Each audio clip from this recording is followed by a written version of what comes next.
అందరికీ నమస్కారం. నేను మీ లక్ష్మి. జ్యోతిష శాస్త్ర పండితులు, వాస్తు శిక్షణ నిపుణులు, లలితాదేవి ఉపాసకులు బ్రహ్మశ్రీ నానాజీ పట్నాయక్ గారు ప్రస్తుతం నాతో పాటుగా ఉన్నారు. మాట్లాడదాం. నమస్కారం గురూజీ. శ్రీమాత్రే నమః. గురూజీ, అంటే చాలా మంది నేనైనా సరే నాకు పక్కనున్న గుడికైనా సరే వెళ్ళాలి అంటే అదొక ఫీలింగ్ ఉంటుంది. ఎక్కడో ఉన్న గుడికి వెళ్తేనే కొంచెం ప్రశాంతంగా అంటే పర్టిక్యులర్‌గా కొంతమందికి కొన్ని గుళ్ళు మాత్రమే ప్రశాంతతని ఇచ్చే విధంగా ఉంటాయి. కొన్నిటికి వెళ్తే అంత ఫ్రీనెస్‌గా ఏదో ఎళ్ళాము, వచ్చాము అన్న ఫీల్ ఉంటుంది. అట్లా ప్రతి ఒక్కళ్ళకి ఉంటుందా? లేకపోతే ఎందుకు ఆ ఫీల్ అనేది వస్తుంది అంటారు? ప్రశాంతత ఒక ఎత్తు అయితే మీరు అన్నట్టుగా, మరొకటి ఏంటంటే కొంతమందికి కొన్ని ఆలయాలకు వెళ్ళినప్పుడు బాగా కలిసి రావడం. కొన్ని దేవతామూర్తుల్ని పూజ చేసినప్పుడు వాళ్ళకేదో అమ్మో నాకెందుకో పడట్లేదు, ఈ ఈ అమ్మవారికి చేయడం వల్ల నాకు పడట్లేదనో, లేకపోతే ఈ స్వామివారిని చేసినప్పుడు నాకు చాలా బాగా కలిసి వచ్చిందని అనుకుంటుంటారు. బట్ అది ఎంతవరకు నిజము అంటే, ప్రశాంతత ఎక్కువగా ఉంది, మీరు పలానా టెంపుల్కి వెళ్ళారంటే అక్కడ ఎనర్జీ ఎక్కువగా ఉంది, హై ఎనర్జీ ఉంది. అప్పుడు మీలో ఉన్నటువంటిది ఏదైతే నెగిటివ్ ఎనర్జీ పోతుంది అక్కడికి వెళ్ళినప్పుడు. మీరు తిరుపతికి వెళ్తారు, స్వయంభూ కదమ్మా, లోపలికి వెళ్ళగానే అన్నీ మర్చిపోతాం, స్వామివారిని అలా చూసి బయటకు వచ్చేస్తాం. ఎందుకు? బికాజ్ ఆఫ్ అక్కడ ఉండే ఎనర్జీ అలాంటి ఎనర్జీ. ఓకే, కొన్ని కొన్ని చిన్న చిన్న టెంపుల్స్లో కూడా ఎనర్జీ ఉంటుంది. అదంతా ఏంటంటే వాళ్ళు ప్రతిష్ట చేసిన సమయము, అక్కడ ఉన్నటువంటి యంత్రము, అక్కడ చేస్తున్నటువంటి పూజాది కార్యక్రమాలు, ఆ ఎనర్జీ పనిచేస్తుంటుంది మన మీద. మరికొంతమందికి హై ఎనర్జీ, లో ఎనర్జీ, ప్రశాంతత ఇవి పక్కా పెడతాయి. నాకు ఈ దేవతను పూజిస్తేనే బాగుంటుంది, ఈ దేవతను పూజిస్తే నాకు ఎందుకో బాధ కలుగుతుంటుంది, అంటే సంథింగ్ ఇంకేదో నష్టం వచ్చింది, ఇట్లాంటివి కూడా చెప్తుంటారు. అక్కడ ఖచ్చితంగా ఆ దేవతను పూజించడం వల్ల నష్టం రావాలని రూల్ లేదు. ఇక్కడ ఏంటంటే ఆ ఇన్సిడెంట్ ఒక్కోసారి కనెక్ట్ అవుతుంటుంది. మరి కొంతమందికి కావాలని టెస్ట్ చేయాలని ప్రతిసారి ఈ దేవతకు ఒకసారి, ఈ టెంపుల్కి ఒకసారి, ఈ టెంపుల్కి వెళ్తుంటారు. ఇక్కడ కారణం ఏంటంటే దేవతామూర్తులు అన్ని దేవతలే, అంటే ఒకే పరమాత్మ రకరకాల దేవతలుగా కనెక్ట్ అయి ఉన్నాడు ఇక్కడ. ఈ ఒక్కొక్క దేవతకి ఒక్కొక్క లక్షణం ఉంటుంది. అంటే అలాగా కొన్ని దేవతలకేమో మీ పూర్వజన్మ పుణ్యాన్ని ఎక్కడైతే బ్లాక్ అయిందో ఆ బ్లాక్డ్ చక్రాన్ని రిలీజ్ చేసి పుణ్యం ఇచ్చే యోగం ఉంటుంది. అప్పుడు మీకు కొన్ని మంచి ఫలితాలు వచ్చినట్టుగా అనిపిస్తాయి. ఒక టెంపుల్కి వెళ్ళాము, అక్కడికి వెళ్ళగానే నాకు బాగా మనీ వచ్చింది, కాంట్రాక్ట్ వచ్చింది, నాకు జాబ్ వచ్చిందని చెప్తూ ఉంటాం. ఇంకోసారి ఇంకో టెంపుల్కి వెళ్ళాము, అక్కడికి వెళ్ళగానే నాకు అంత ఇదిగా అనిపించట్లేదండి అంటాడు. అంటే ఏమిటంటే అక్కడ దాని అర్థం ఈ దేవతకి మీ పూర్వజన్మ పాపకర్మం తొందరగా ఖర్చు చేయించే యోగం ఉంటుంది. ఇప్పుడు ఒక దేవతని వెళ్ళి అడిగారు, మీరు అడిగిన మీరు ఏదైతే మనసులో సంకల్పం చేసుకుని అడుగుతారో దానికి సంబంధం ఒకటి ఉంటుంది. ఇప్పుడు చిన్న ఎగ్జాంపుల్ ఎలా చెప్పాలంటే, ఒక నిజంగా జరిగిన ఒక సంఘటన చెప్తా. ఒక వ్యక్తి ఒక టెంపుల్కి వెళ్ళాడు, నాకు తెలిసిన వ్యక్తే. పలానా టెంపుల్కి వెళ్తే బాగుంటుందట, అసలు చాలా బాగా అందరికీ బాగా వస్తున్నాను కానీ ఈయన వెళ్ళాడు, ఏదో ఉద్యోగం విషయంలోని ప్రమోషన్ చాలా బాగుంది. వెళ్ళిన నెక్స్ట్ డే అబ్బాయికి జాబ్ పోయిందని వచ్చింది. అయ్యో.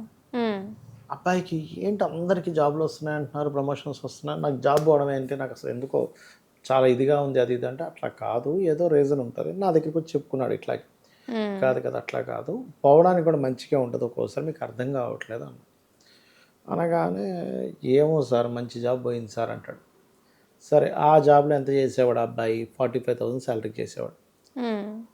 తర్వాత ఒక 15 days to 18 days అయింది, ఆల్మోస్ట్ 15 days తర్వాత అనుకోకుండా వాళ్ళ ఫ్రెండ్తో కలిసి ఒక కంపెనీకి వెళ్ళాడు. అసలు జాబ్ కోసం వెళ్తా అనుకోవట్లే, అసలు ఈయనకు సంబంధం లేదనుకుని నార్మల్గా వెళ్ళాడు. అక్కడ కూర్చున్నప్పుడు ఒకరి పరిచయం ద్వారా ఇతనికి ఆల్మోస్ట్ 85,000 శాలరీ వచ్చే జాబ్ వచ్చింది.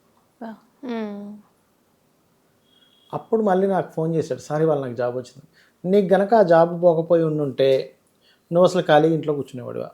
అంతే కదా. ఖాళీ కూర్చోవడం వల్లే కదా నీ ఫ్రెండ్తో సరదాగా వెళ్ళావు. నీకు జాబ్ ఉంటే అసలు నువ్వు వాడితో వెళ్ళేవాడు. నీ సంకల్పం, నువ్వు కోరావు అమ్మవారిని, ఇక్కడ అందరూ వెళ్తే నమ్మకంగా వస్తుంది. నీకు రావాలంటే ఏం చేయాలి? ఫస్ట్ ఉన్నది మానేయాలి. అంటే అందరినీ మానేమని నేను చెప్పట్లే, పోయింది అక్కడ, మీకు కావాలని మానేయలే, పాపం సడన్గా పోయింది జాబ్. కానీ మనం ఏమనుకుంటాము, ఇది నాకు బ్యాడ్ జరిగింది అనుకుంటాం, కానీ ఒక్కొక్కసారి ఆ బ్యాడే అందులోనే గుడ్ కూడా ఉంటుంది. ఆ గుడ్ అనేది ఏంటి అనేది మనం అర్థం చేసుకోగలగాలి. అర్థమైందమ్మా?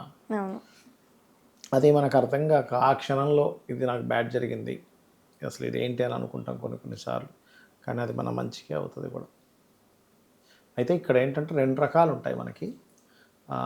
2 రకాలనే కాదు, మనకి 12 భావాలు కదా మనకి జ్యోతిష్ శాస్త్రంలో. 12 భావాలకి ఒక దేవతా స్వరూపం అంటే లగ్నానికి అధిష్టాన దేవత అని కనుక అనుష్ఠానం చేసుకున్నట్లయితే వీళ్ళు స్ట్రాంగ్ అవుతారు బాగా మెంటల్లీ ఫిజికల్లీ. ధనాన్ని ఇచ్చే కారకుడు ఎవరో ఆ దేవత అనుష్ఠానం కనుక చేస్తే ధనం వస్తుంది. మీకు ధైర్యాన్ని ఇచ్చేది మీ సంకల్పాన్ని నెరవేర్చే దేవత వేరేగా ఉంటుంది.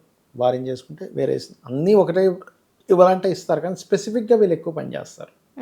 ఇప్పుడు విద్య రావాలి, ఏ గ్రహం వల్ల విద్య రావాలి, విద్యకి అధిష్టాన దేవత ఎవరు, వాళ్ళని చేసుకుంటే విద్య వస్తుంది, ప్రాపర్టీ కలిసి వస్తుంది, అవన్నీ ఉంటాయి. ఇంకొంతమందికి సంతానాన్ని ఇచ్చే దేవత వేరే ఉంటుంది. అంటే సహజంగా దత్తాత్రేయుని చేసుకుంటారు, కానీ వీళ్ళ పర్సనల్ చార్ట్లో ఏ గ్రహం మీకు కనెక్ట్ అవ్వాలి అనేటువంటిది ఉంటుంది.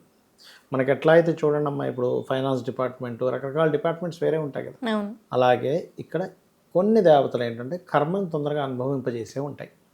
పాస్ట్ లైఫ్ కర్మ ఇంకొక 100 జన్మలు ఎత్తితే కానీ అవ్వట్లేదు అనుకోండి, ఈ 2 జన్మల్లోనే కంప్లీట్ చేసే ఉంటాయి. అక్కడ మనకి అర్థం కాదు, అరే ఏమిటిది నాకు కష్టం వస్తుంది ఏంటి, ఈ దేవతను కనెక్ట్ అయినప్పుడు అనిపిస్తుంది. కానీ ఆ దేవత మీకు కర్మను తొలగించే పని మీద ఉంది. అంటే గురూజీ లైక్ ఇప్పుడు పర్సనల్ చార్ట్ని బట్టి మాత్రమే ఆధారపడి ఉంటుందా ఆ కర్మ అనేది ఆ దేవత దగ్గరికి వెళ్తే అనేది? ఎవరి పర్సనల్ చార్ట్ ఏనమ్మా, ఎవరి చార్ట్ వాళ్ళదే. ఇది ఒకరి చాటుకు ఒకరి చాటు సంబంధం ఉండదు. కంప్లీట్గా ఇంట్లో 2 పిల్లలు ఉంటే 2 పిల్లల చాట్లు వేరు వేరు, ట్విన్స్గా పుట్టినా వేరువేరుగా ఉంటుంది, గుర్తుపెట్టుకోండి.